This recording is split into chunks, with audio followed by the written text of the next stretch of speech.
হয়েছে এখানে আগুন লাগিয়ে দেওয়া হয়েছিল রাতে।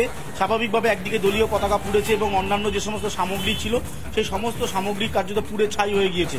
যেটা সিপিএম এর বক্তব্য যে এই যে জানলাটা তুমি দেখতে পাচ্ছ, এই জানলা দিয়ে আগুন লাগানো হয়েছে। গতকাল রাতের এই ঘটনা, মধ্যরাতের এই ঘটনা, এই জানলা দিয়ে আগুন লাগানোর পরই সিপিএম এর যেটা বক্তব্য যে তৃণমূল আশ্রিত দুষ্কৃতীরা তারা এটা করেছে। যেহেতু একটা ইলেকশন চলছে, নির্বাচন রয়েছে, স্বাভাবিকভাবে এই নির্বাচনকে সিপিএম কে যাতে কাজ করতে না দেওয়া হয় সেই জন্য গোটা ঘটনা হয়েছে।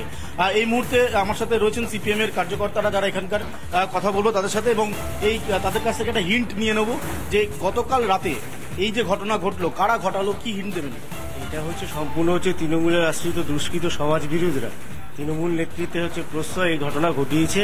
রুটি রুজি হকের লড়াইতে সিপিআইএম এই অঞ্চলে যে প্রচার তুলেছে তাতে মানুষ আশ্বস্ত হয়ে লাল পতাকার তলে আবার সমবেত হওয়ার চেষ্টা করছেন। এতে ভয় তৃণমূল দুষ্কৃতীরা এই কাণ্ড ঘটিয়েছে। আপনাদের পার্টি অফিসে আগুন লাগিয়ে দেওয়ার পর আপনারা কি এরপর প্রচার টোচারে বেরোবেন? কিছুটা ভয় পাচ্ছেন? অবশ্যই, অলরেডি আমরা সকালবেলা একটা প্রতিবাদ সভা করেছি এবং পরবর্তীতে আমরা সন্ধ্যাবেলা আবার করব এবং এই নিয়ে একটা জোরালো প্রতিবাদ। তারা ভয় পেয়েছে, ভয় পেয়ে আমাদের এইভাবে দমাতে পারবে না। আমরা আগেও মাঠে ছিলাম, মাঠে ময়দানে ছিলাম, এবারও থাকবো। বলছি এই তৃণমূল লাগিয়ে দিয়েছে আগুন, এই অভিযোগ করছে। তৃণমূলের দুষ্কৃতীরাই আগুনটা লাগিয়েছে এবং আমাদের যে লোকজন রাত্রিবেলা স্বামীতে দুজনে ডেলিভারি কাজ করে ওরাই ডেকে তারপরে পাশাপাশি লোকজনকে ডেকে ওরাই নিবেছে আগুন। তারপরে আমরা এসে জানতে পেরেছি।